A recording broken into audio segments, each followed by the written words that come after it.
Hello. आप सभी लोगों का आपके अपने YouTube चैनल साहित्य आप तक पर हम आप सबका स्वागत करते हैं और आशा करते हैं कि आप लोग अच्छे होंगे। आज हम आपके साथ जिस टॉपिक पर जिस विषय पर चर्चा करने वाले हैं उसका नाम है वाक्य। वाक्य में सरल वाक्य, मिश्र वाक्य और संयुक्त वाक्य, इन तीन भेद पे हम आपके साथ इस विषय पे हम आपके साथ चर्चा करने वाले हैं और इसके विषय में हम आपको पूरा व्यवस्थित नियम ट्रिक सबके साथ आपको बताएंगे ताकि कभी आपसे अगर परीक्षा में इससे सवाल पूछा जाए तो गलत ना हो। तो आइए हम लोग थोड़ा सा देखते हैं। यहाँ ऊपर हेडिंग लिख दिए हैं हम वाक्य। अगर सबसे पहले बात किया जाए कि वाक्य कहते किसे हैं, तो अगर हम आपको क्रम से बताएं तो देखिए, अक्षर सबसे पहले आता है वर्ण या अक्षर। वर्ण या अक्षर हम किसे कहते हैं कि जो सिंगल अकेले, जैसे का, खा, है ना, ये सब क्या है, वर्ण या अक्षर हैं।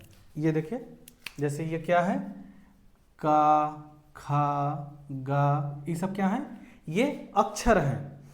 अक्षरों के समूह से निर्माण होता है शब्द का, जैसे का, म, ल, क्या होता है। अब ये क्या हो गया, ये शब्द हो गया और ये क्या है, ये अक्षर हैं। ठीक है, उस तरीके आप देखेंगे तो स्वर और व्यंजन है ना। अगर जब अक्षर शब्द वाक्य की हम बात करेंगे तो ये अक्षर हैं और अक्षरों के व्यवस्थित क्रम को, समूह को हम क्या कहते हैं, शब्द कहते हैं। कमल, कमल, ठीक है। इसी तरीके शब्दों के व्यवस्थित क्रम को, जैसे कमल हमारे देश का राष्ट्रीय पुष्प है। ठीक है, शब्दों के व्यवस्थित क्रम को हम क्या कहते हैं, वाक्य कहते हैं। ठीक है, क्या कहते हैं, वाक्य कहते हैं। किसको, शब्दों के व्यवस्थित क्रम को हम वाक्य कहते हैं। तो यानी अक्षर के समूह को हम शब्द कहते हैं और शब्द के व्यवस्थित क्रम को हम क्या कहते हैं, वाक्य कहते हैं। यहाँ पे वाक्य की परिभाषा में लिख दिए कि शब्दों के व्यवस्थित क्रम को हम क्या कहते हैं, वाक्य कहते हैं। अब अगर बात करें वाक्य के अंग और वाक्य के भेद के विषय में, तो वाक्य के दो अंग हैं। कौन कौन, उद्देश्य और विधेय। अब उद्देश्य और विधेय किसे कहेंगे, तो उद्देश्य वो हो जाएगा कि जिसके विषय में हम कुछ कहें, जिसके विषय में हम बात करें, वो क्या हो जाएगा, उद्देश्य हो जाएगा। और उद्देश्य के विषय में हम जो बात करें वो क्या हो जाएगा, विधेय हो जाएगा। यहाँ पे इसकी परिभाषा लिखे हैं कि जिसके विषय में कुछ कहा जाए उसे हम क्या कहते हैं, उद्देश्य कहते हैं, जिसके विषय में। अर्थात एक प्रकार से आप इसको ऐसे भी कह सकते हैं, कर्ता भी कह सकते हैं। ठीक है, विधेय किसे कहेंगे, उद्देश्य के विषय में जो भी कहा जाए उसे हम क्या कहते हैं, विधेय कहते हैं। अभी इसको उद्देश्य और विधेय आप आगे हम आपको और व्यवस्थित तरीके से समझाएंगे जब हम वाक्य के विषय में पढ़ेंगे कि सरल वाक्य, संयुक्त वाक्य और मिश्र वाक्य कहते किसे हैं। तो ये चीजें आपको समझ में आ जाएंगी। अब आइए देखते हैं, ये हो गया वाक्य के अंग। वाक्य के दो अंग हैं, उद्देश्य और विधेय, ये उनका डिफिनेशन है। वाक्य के भेद, वाक्य का भेद जो किया गया है व्याकरणाचार्यों के द्वारा, वो वर्गीकरण के आधार पर दो भेद किया गया है। कौन कौन से दो भेद किया गया है, कौन कौन, एक अर्थ की दृष्टि से और दूसरा रचना की दृष्टि से। और इसको हम मिटा देते हैं।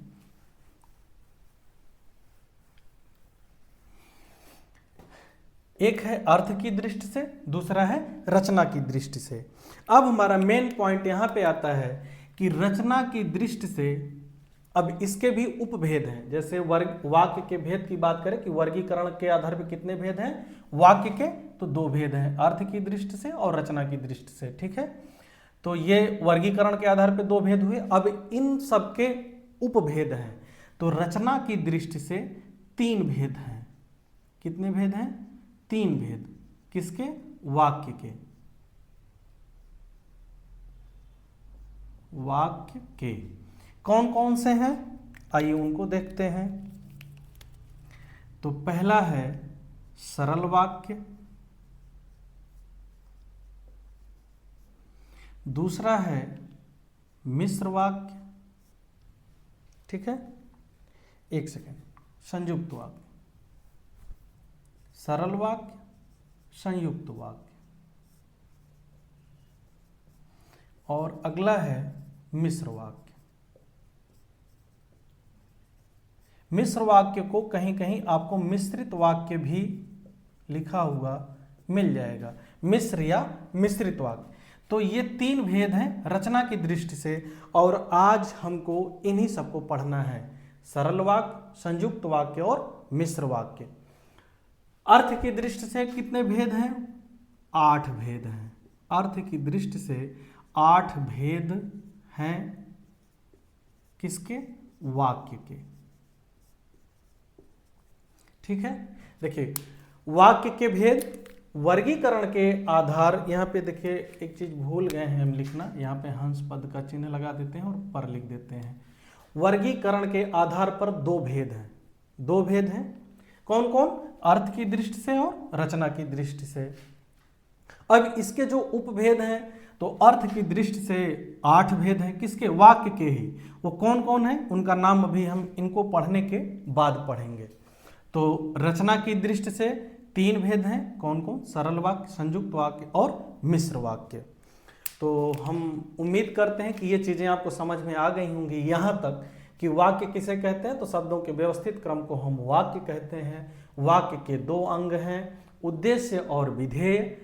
जिसके विषय में कुछ कहा जाए उसे उद्देश्य कहते हैं, और उद्देश्य के विषय में जो भी कहा जाए उसे हम क्या कहते हैं? विधेय कहते हैं।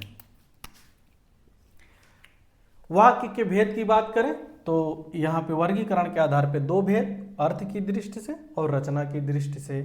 ये फिर इसका जब उपभेद जानेंगे तो अर्थ की दृष्टि से 8 भेद हैं और रचना की दृष्टि से 3 हैं, सरल, संयुक्त और मिश्र। तो यहाँ तक चीज़ें आपको समझ में आ गई होंगी। आइए अब हम चलते हैं, बात करते हैं सबसे पहले सरल वाक्य के विषय में कि सरल वाक्य कहते किसे हैं, आप उसको पहचानेंगे कैसे, ठीक है। तो इसको हम मिटाते हैं।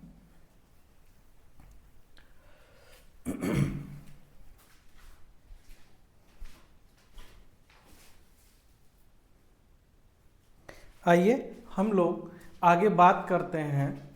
जो रचना की दृष्टि से भेद है 3, सरल, संयुक्त और मिश्र वाक्य।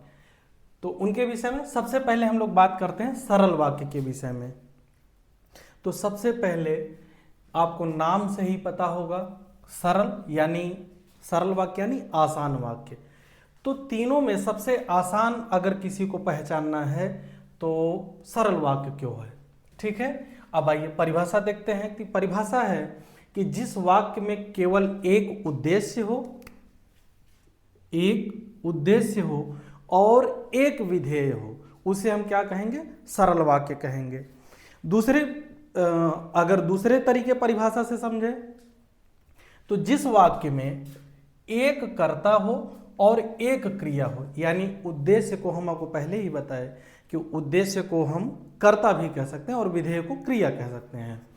तो दूसरे तरीके की परिभाषा है कि जिस वाक्य में एक कर्ता और एक क्रिया हो उसे हम सरल या साधारण वाक्य कहते हैं। यानी सरल वाक्य को आप साधारण वाक्य के नाम से भी जान सकते हैं, पुकार सकते हैं, कह सकते हैं, ठीक है।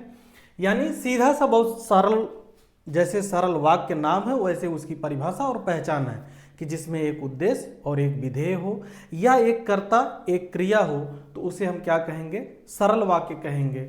जैसे मोहन खेलता है।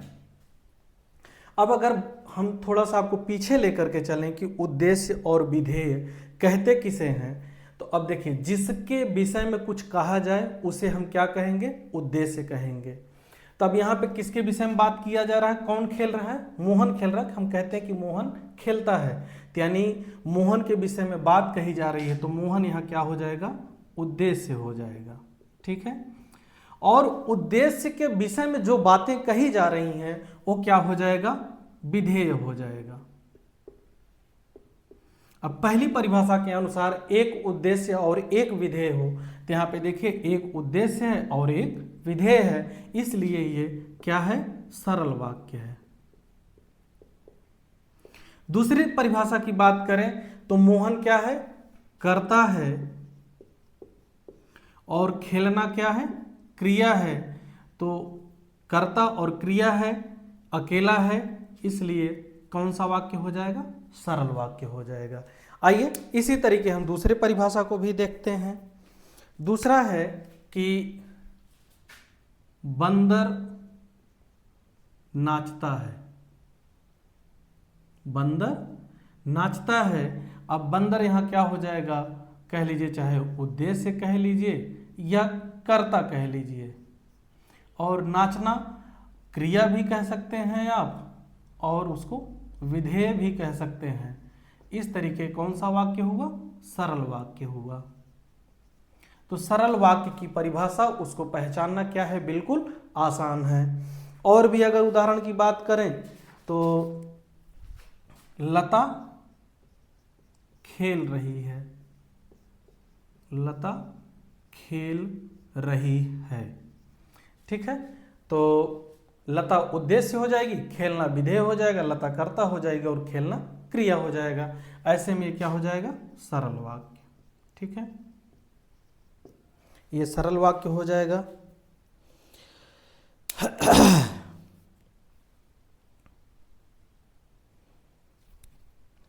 अब देखिए, ये तो सरल उदाहरण हो गए, ठीक है, कि मोहन खेलता है, बंदर नाचता है, लता खेल रही है, ठीक है। ये आसान उदाहरण हो गए। एक दो हम आपको और थोड़ा सा महत्वपूर्ण और कह लीजिए थोड़ा सा कठिन है, उसको भी बता देते हैं।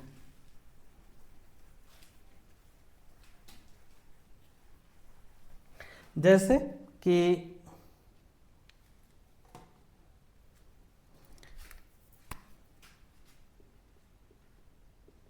अच्छे लड़के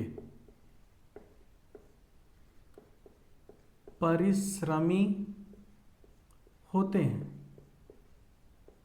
परिश्रमी होते हैं। अब देखिए, अगर आपसे पूछा जाए कि यह कौन सा वाक्य होगा, तो आपको अपनी परिभाषा को याद करना होगा। परिभाषा का कहना है कि जिसके विषय में कुछ कहा जाए वो उद्देश्य, और उसके विषय में जो कहा जाए वो विधेय हो जाएगा। तो आपको इस वाक्य में देखना होगा। आप अंतर कैसे कर पाएंगे, आप इस उदाहरण को देख करके बिल्कुल घबराइएगा मत कि इतना बड़ा है कैसे पहचानेंगे।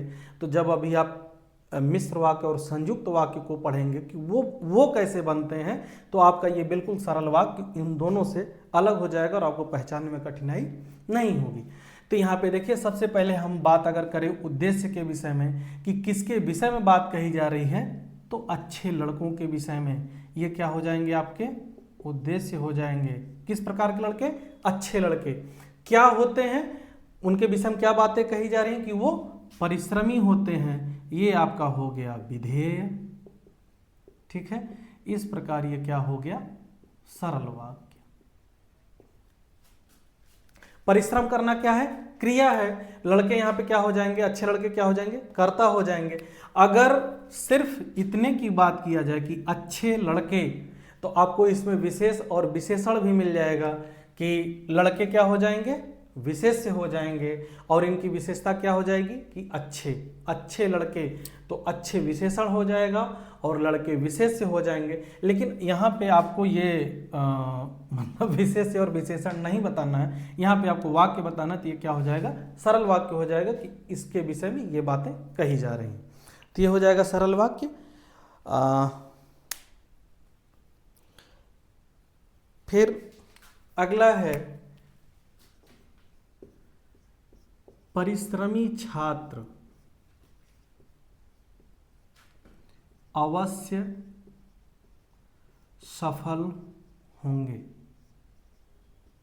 क्या होंगे, अवश्य सफल होंगे। जैसे हम मतलब कहते हैं कि आप पढ़िए आप पास हो जाएंगे, तो उसी तरीके बात किया जा रहा है किसके विषय में, परिश्रमी छात्र के विषय में बात किया जा रहा है। क्या हो जाएंगे, वो सफल हो जाएंगे। तो ये आपका हो जाएगा विधेय, और ये हो जाएगा आपका उद्देश्य। इस प्रकार ये कौन सा वाक्य हो गया? सरल वाक्य। तो पहले का उदाहरण और इसको आप लोग लिख लीजिएगा और इसको हम आप लोग देख लीजिए, फिर मिटाते हैं और आगे बढ़ते हैं संयुक्त वाक्य की तरफ।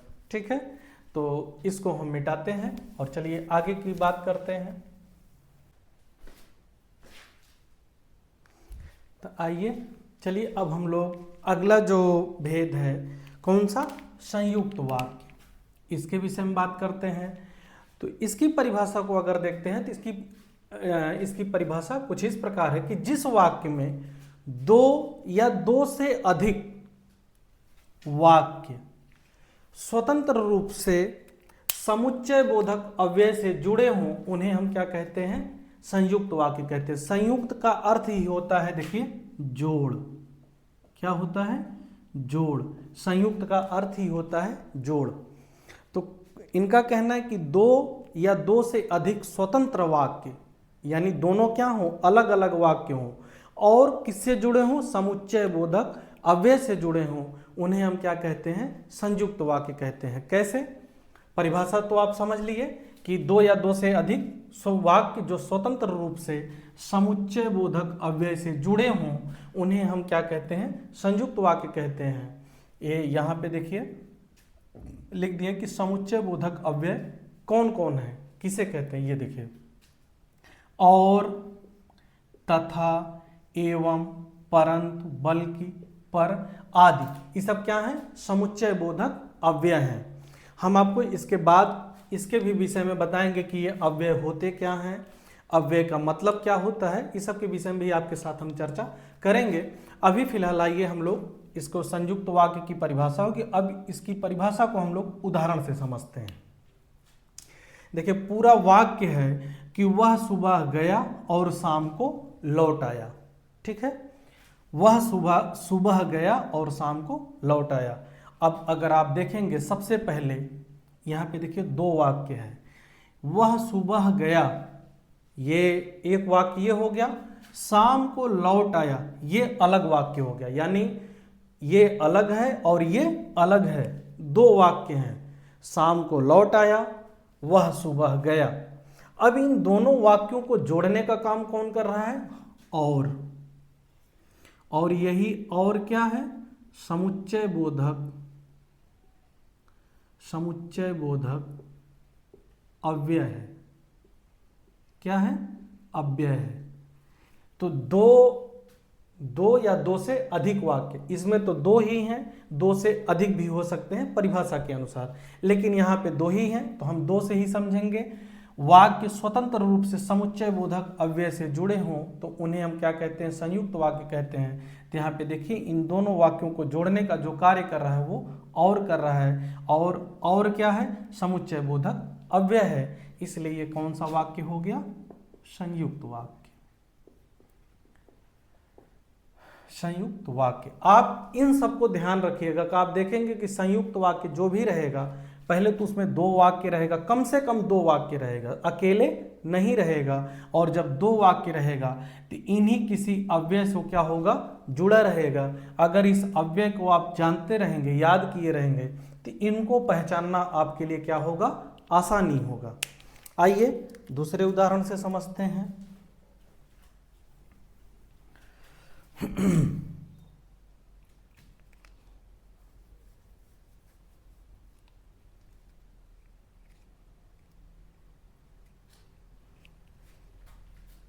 अगला है कि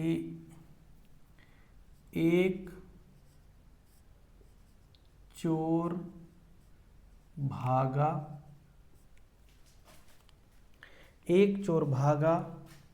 और दो पुलिस वाले भी भागे। ठीक है, अब इसमें अगर आप देखेंगे तो यहाँ पे भी और है, ये समुच्चय बोधक अव्यय। एक चोर भागा, ये अलग वाक्य है। दो पुलिस वाले भी भागे, ये अलग हो गया। अब इन दोनों वाक्यों को जोड़ने का काम ये समुच्चय बोधक अव्यय कर रहा है, इसलिए ये भी क्या हो जाएगा, संयुक्त वाक्य हो जाएगा।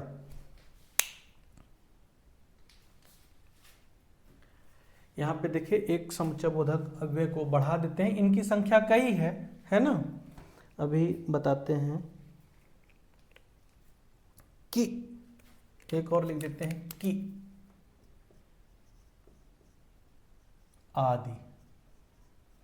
देखिए यहां पे परिभाषा का कहना है कि दो या दो से अधिक, ठीक है। तो दो तो आप देख लिए। अब आइए हम आपको एक बड़ा उदाहरण दिखाते हैं जिसमें दो से अधिक वाक्य हैं। तो आइए उसको भी हम लोग देख लेते हैं, ठीक है। चलिए, मैं रोटी खाकर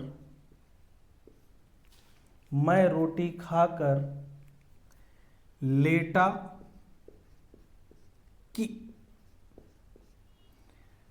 पेट में दर्द होने लगा और दर्द इतना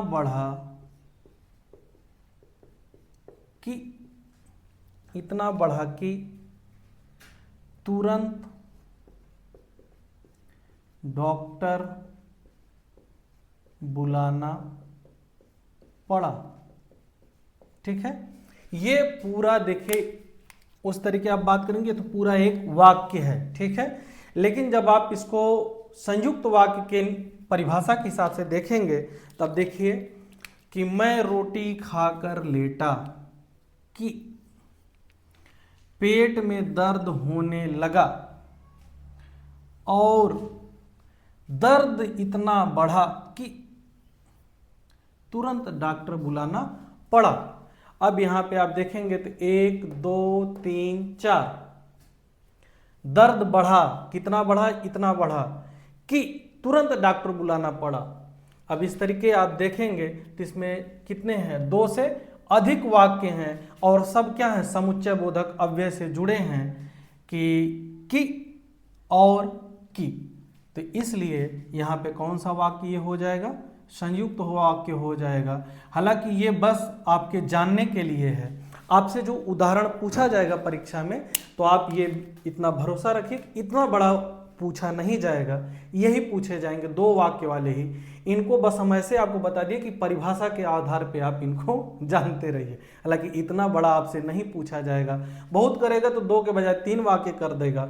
लेकिन आपको जो सबसे ज़्यादा ध्यान रखने वाली बात है वो समुच्चय बोधक अव्यय है, ठीक है। अभी हम अगर कुछ और इनकी संख्या होगी तो वो भी आपको हम बता देंगे। हालांकि इतना पर्याप्त है, अगर आप इनको याद रखते हैं तो आप देखेंगे परिभाषा को याद रखते हैं और समुच्चय बोधक अव्यय को इनको याद रखते हैं, इससे आपका काम हो जाएगा। तो ये हो गया संयुक्त वाक्य। अब आइए हम लोग जो अंतिम है मिश्र या मिश्रित वाक्य, उसके विषय में देखते हैं। इस उदाहरण को अगर आप लिखना चाहते हैं कि इस उदाहरण को आप अपने नोट्स में लिख सकते हैं, तो आइए हम इसको मिटाते हैं। आप लोग वीडियो को रोक करके लिख लीजिएगा उदाहरण को, और हम इसको मिटाते हैं और जो अंतिम भेद है उसके विषय में बात करते हैं। आइए हम लोग जो अंतिम भेद है रचना की दृष्टि से उसको देखते हैं, तो है मिश्र या मिश्रित वाक्य। आप सबको एक चीज़ और बताएं कि परीक्षा के लिए एक सवाल और आप लोग ध्यान रखिएगा कि पूछा जाता है कि रचना की दृष्टि से वाक्य के कितने भेद हैं, तो 3 भेद हैं। ये भी याद रखिएगा कि सिर्फ संख्या पूछ लेता है कि रचना की दृष्टि से वाक्य के कितने भेद हैं, तो आपको बताना होगा 3 भेद हैं। कौन कौन है, सरल, संयुक्त और मिश्र। तो मिश्र वाक्य की परिभाषा अगर हम देखते हैं तो ये इनका कहना है कि जिस वाक्य में एक मुख्य या प्रधान वाक्य हो और अन्य आश्रित उपवाक्य हों उन्हें हम क्या कहते हैं, मिश्रित या मिश्र वाक्य कहते हैं। एक क्या हो, मुख्य या प्रधान वाक्य हो और अन्य आश्रित उपवाक्य हो तो उन्हें हम क्या कहेंगे, मिश्र या मिश्रित वाक्य। आइए उदाहरण से देखते हैं। उदाहरण को समझने से पहले आप सबको एक चीज बताएं कि जब आपसे परीक्षा में पूछा जाएगा, अगर किसी भी परीक्षा में, तो ऑप्शन में आपको तीनों दिया जाएगा, सरल, संयुक्त और मिश्र।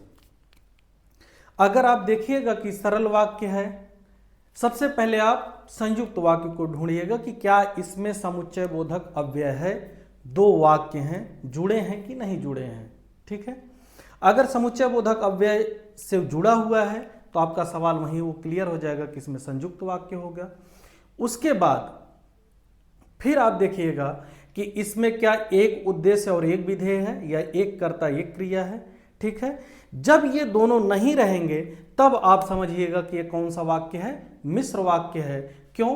क्योंकि मिश्र वाक्य उन दोनों की अपेक्षा थोड़ा सा उलझाऊ है, थोड़ा सा कठिन है। कैसे? अब देखिए, कहता है कि एक प्रधान वाक्य हो और अन्य आश्रित उपवाक्य हो, उसी को हम क्या कहते हैं, मिश्र वाक्य कहते हैं। मिश्र का अर्थ होता है मिला हुआ।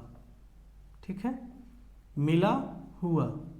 ठीक है, अब देखिए उदाहरण है कि ज्यों ही उसने दवा पी। अब उदाहरण से आइए हम लोग समझते हैं तो थोड़ा सा आपको आसान लगेगा। ज्यों ही उसने दवा पी वह सो गया। अब देखिए कह रहा है कि एक मुख्य या प्रधान वाक्य हो, तो इसमें जो मुख्य वाक्य है वो ये है कि ज्यों ही उसने दवा पी। अब इस वाक्य के ऊपर कौन सा आश्रित उपवाक्य है, तो ये उपवाक्य है, ये उपवाक्य है। ठीक है, कि वह सो गया। वह कब तक नहीं सोया था, कि जब तक वह दवा नहीं पिया था तब तक वह सोया नहीं था। तो इस प्रकार से ये आपका हो गया प्रधान वाक्य कि ज्यों ही उसने दवा पी वह सो गया, यानी यह वाक्य, ये वाक्य इसके ऊपर क्या है, आश्रित है। तो ऐसे में यहां पे क्या हो जाएगा, मिश्र वाक्य हो जाएगा। ठीक है, अब यहां पे आप देखेंगे तो आपको अगर सरल वाक्य वाली बातें ढूंढेंगे तो वो भी नहीं मिलेगा, और संयुक्त वाक्य का समुच्चय बोधक अव्यय ढूंढेंगे तो वो भी नहीं मिलेगा। और वह जो दूसरा उदाहरण कि वह जो बच्ची है छोटी है। अब अगर इसको आप ध्यान देंगे तो ये जो छोटी है, यह वाक्य इसके ऊपर क्या है, आश्रित है। यह वाक्य इसके ऊपर आश्रित है, यानी मुख्य वाक्य कौन है, वह जो बच्ची है, यह मुख्य वाक्य हो गया और ये क्या हो गया, उपवाक्य हो गया। ये आश्रित है, ऐसे में यह कौन सा वाक्य हो जाएगा, मिश्र वाक्य हो जाएगा। और आप सबको एक चीज बताएं कि व्याकरण का यह ऐसा पार्ट है कि आप इसकी परिभाषा को रट करके, चीज़ों को समझ करके अगर आप छोड़ देंगे, प्रैक्टिस नहीं करते रहेंगे, तो चीज़ें आपके लिए थोड़ी सी कठिन हो जाएंगी। इसमें जो सबसे सरल है वो आपका संयुक्त वाक्य, क्योंकि वो समुच्चय बोधक अव्यय से जुड़ा हुआ है तो उसको पहचानना थोड़ा सा आसान है। लेकिन और कुछ ऐसे उदाहरण हैं कि परीक्षा में क्या होता है कि हम प्रेशर में रहते हैं, तो बहुत सारे ऐसे उदाहरण हैं अपवाद स्वरूप कि लगेगा कि ये सरल वाक्य है, वो हो जाएगा मिश्र वाक्य, लगेगा कि मिश्र वाक्य हो जाएगा सरल वाक्य। तो उससे बचने के लिए उसका सिर्फ एकमात्र उपाय है कि आप प्रैक्टिस करते रहिए, सवाल जहां मिले हल करते रहिए। ये चीजें हैं आपको समझने के लिए। इस नियम से क्या होगा कि ज़्यादा से ज़्यादा आपके सवाल सही होंगे, गलत होने की चांस बहुत कम रहेंगे। अपवाद हर जगह होता है, तो इस टॉपिक में भी अपवाद स्वरूप हैं चीज़ें कि जो थोड़ी सी आपको परेशान कर सकती हैं कुछ कुछ। तो जैसे एक हम बताए वो बड़ा सा उदाहरण कि खाना खाए पेट दर्द करने लगा, डॉक्टर को बुलाना पड़ा, इस तरीके के उदाहरण। आइए हम लोग दूसरा देखते हैं।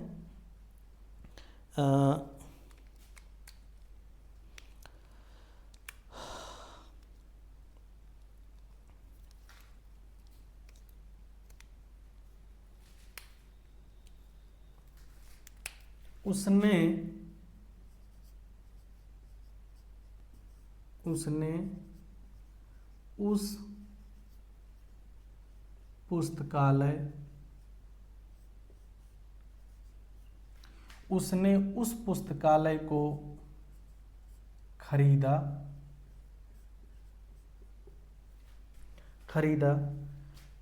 जो उसके मित्र का था। ठीक है, जो उसके मित्र का था। अगला है कि जो कवि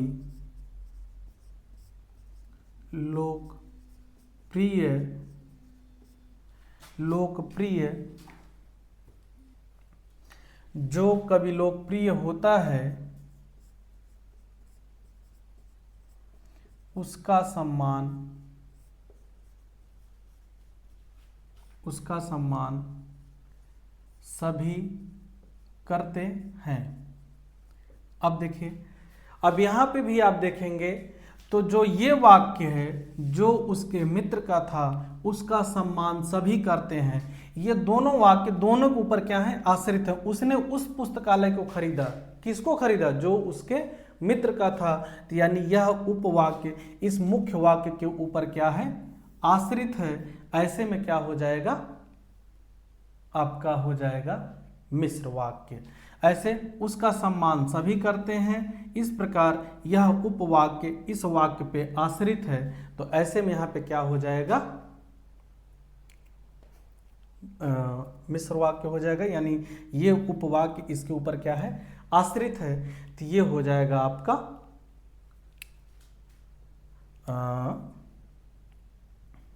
मिश्र वाक्य। ठीक है, और आप सबको एक चीज बता रहे हैं कि इसके लिए आप लोगों को बहुत जल्द हम कुछ ऑब्जेक्टिव क्वेश्चन भी बना करके, पेपर बना करके आप सबको उपलब्ध करवाएंगे, ताकि जब आप उसको हल करें तो आपको कुछ बहुत सारी चीज़ें आसान हो जाएं। ठीक है, तो ये रहा सरल वाक्य, संयुक्त वाक्य और मिश्र वाक्य।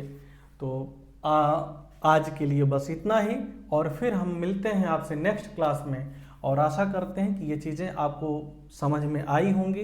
अगर आपको कहीं कुछ दिक्कत लगता है तो आप हमको कमेंट करके बताइएगा, हम कोशिश करेंगे कि उस समस्या का आपका हम समाधान करें।